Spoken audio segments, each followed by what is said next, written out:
Oke, halo guys. Kita sekarang lagi ada di World Trade Center WTC di Korea, dan di hari kedua ini sebenarnya jalan-jalannya lebih ke seru-seru gitu sambil meneliti di Korea itu seperti apa sih kehidupannya. Dan kita sekarang kondisinya lagi pada mau sholat. Qadarullah aku nggak sholat, dan di sini tuh karena musolanya dikit ya, kita akan memanfaatkan area-area yang ada. Teman-temanku lagi pada persiapan untuk sholat, dan mungkin tadi ketika di jalan itu aku nggak sempat sambil ngejelasin di sana. Misalnya nih aku ngikutin perjalanan orang, terus aku ketemu lokasi gitu, aku belum bisa cerita banyak hal karena I didn't read the encyclopedias atau nggak fakta-fakta tentang tempatnya. Tapi tadi aku udah nyatet beberapa poin dari mbak-mbak LO yang menemani kita gitu ya. Nah jadi, oh iya, ntar aku pasang kiblat dulu. Ini kak, guys, kita yang tidak saat nyamper aja sambil ngebuat vlog karena ada penugasan personal. Jadi di mall ini nanti aku bakal kasih tahu foto-foto yang tadi aku udah kunjungi. Ada satu perpustakaan yang dimana tuh termasuk perpustakaan publik teman-teman. Jadi kalian bisa baca buku di sana, dan emang kebanyakan ya Korean gitu ya. Jadi aku tadi nggak sempat baca buku juga, nggak kepikiran, tapi ada beberapa insight yang aku dapetin gitu.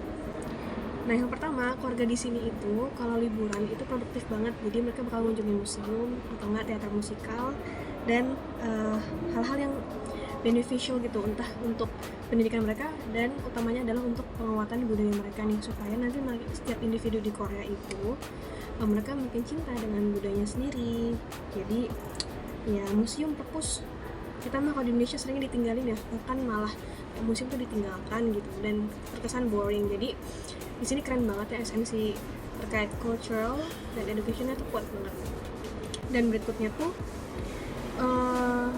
ada narasi di sini, kalau kamu semakin berbudaya, maka kamu akan lebih intelijen kayak gitu. Dan pemerintah itu kalau ngasih insentif ke masyarakatnya itu bukan berupa grants, awards kayak duit gitu, tapi lebih ke hal-hal yang akan mengarahkan mereka untuk menguatkan budaya mereka gitu. Misalnya tiket untuk tadi ya kayak teater musikal, dan nanti dibawa keluarganya untuk nonton bareng-bareng gitu ya, dan harganya mahal kayak gitu. Dan tadi aku mengunjungi perpus Starfield, tadi Mbak Elnya sempat kayak ngejelasin gitu, bacaan Hangulnya.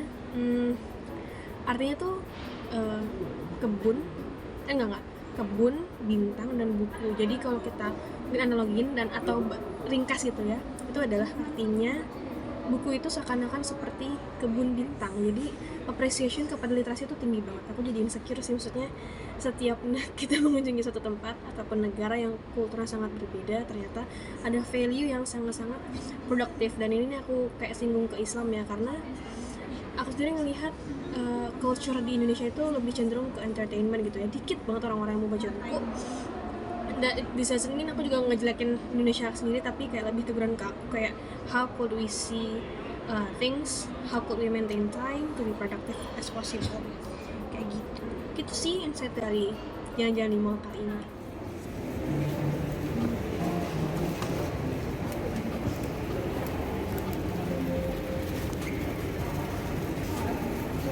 Nah, mungkin beberapa rekaman aku tuh kayak kualitasnya beda-beda gitu, karena aku kan pakai 2 HP supaya nggak ngecas di mana-mana, karena ngecas sambil main HP itu kayak kurang sehat ya buat kehidupan baterainya.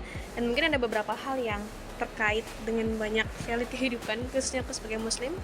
Tadi selama di bis, mbaknya tuh cerita-cerita, Mbak Aulia dan Mbak Rara tuh cerita-cerita terkait tadi pendidikan itu sejak SMA cowok-cewek tuh udah dipisah biar mereka fokus belajar gitu ya. Jadi kayak di sana aku akhirnya kayaknya kita kalau di Indonesia itu nganggep cewek cowok pisah tuh kayak kolot banget gitu ya, sedangkan di sini sudah menurunkan syariat gitu ya bahasannya. Terus ada juga terkait bank. Jadi kata mbaknya juga kalau bank di sini itu teman-teman boleh milih banyak opsi, mau pakai bunga atau enggak, terus biaya charge antar bank kalau kalian transfer tuh nggak ada, dan keuntungan-keuntungan lain gitu. Jadi gimana ya kayak tidak membebani gitu loh guys. Dan berikutnya juga kalau belanja di sini itu nggak ada biaya penanganan gitu. Mungkin kalau kita beli Shopee ataupun ke toko-toko gitu ya, itu kan kadang ada pajak atau mungkin fee lain yang ya itu untuk service fees gitu. Nah kalau teman-teman bertanya-tanya, aku jadi juga bingung sih. Terus pemerintah itu sekaya ini dapat duit dari mana? Jadi di sini tuh orang berat di pundaknya adalah pajak dari gaji gitu. Tapi selain gaji itu juga mereka dijamin oleh asuransi yang sangat-sangat baik dari Vaskes contohnya, kata mbaknya juga. Orang-orang Indonesia itu kalau tinggal di Korea bersyukur banget, apalagi ibu-ibu yang melahirkan. Kenapa? Karena biaya melahirkan di sini tuh murah banget kayak gitu. Terus juga tunjangan hamil per anak itu sekali lahir tuh ada 10 juta rupiah gitu. Jadi kayak you wouldn't be burdened if you have any children, dan jadi orang-orang senang berkeluarga di sini kayak gitu. Dan kenapa makanya orang-orang banyak melancong ke Korea Selatan untuk berobat, karena di sini kualitasnya tuh keren banget ya, mulai dari teknologi oplas, teknologi MRI yang bisa nge-scan seluruh tubuh kamu tuh isinya ada apa, terus juga apa lagi ya, itu sih benefit-benefit atau privilege yang orang-orang di sini punya. Dan itu nggak terimplementasi buat orang Korea Selatan aja, tapi juga pengunjung kayak kita nih, selama kita visanya udah agreed gitu ya, kita imigran di sini untuk bekerja secara valid gitu, insya Allah bakal dapet. Dan mungkin ini agak out of topic ya, jadi kan aku suka kucing, tapi ketika di jalan tuh aku jarang banget ngeliat kucing gendut. Sebenarnya aku pengen banget ngeliat kucing-kucing antar negara gitu. Fun fact, di sini itu kalau kucing itu dianggap superstitious ya, kata namanya itu. Orang Korea tuh di sini nganggap kucing itu ada sesuatu hal yang udahlah, kalau ada dia tuh nggak enak gitu bawaannya. So people prefer to have dogs. Banyak banget orang-orang yang bawa anjing digendong gitu ya kemana-mana, tapi mereka tetap clean gitu. Udah sih, terkait kehidupan sosial di sini, mereka itu kehidupannya lekat dengan miras kayak gitu. Jadi kalau teman-teman mau PDKT sama orang, entah untuk bisnis, entah untuk kayak apa ya, menjalin relasi lebih dekat gitu, itu identik dengan soju. So you will have more fun, friendly talk ketika dapat soju itu.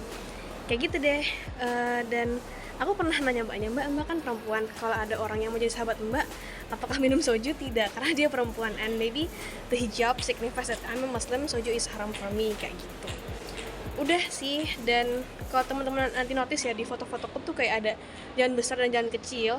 Sama kayak persepsi di luar juga sih, semakin besar jalannya itu semakin elit tempatnya kayak gitu, dan semakin kecil ya semakin apa ya, semakin tidak elit gitu. Tapi ada beberapa hal emang di Korea, kadang institusi bagus ataupun tempat-tempat bagus tuh emang ada di gang-gang, karena memang proporsi jalan di sini tuh ada yang naik turun, ada yang rata gitu kayak kota-kota besar pada umumnya kayak gitu.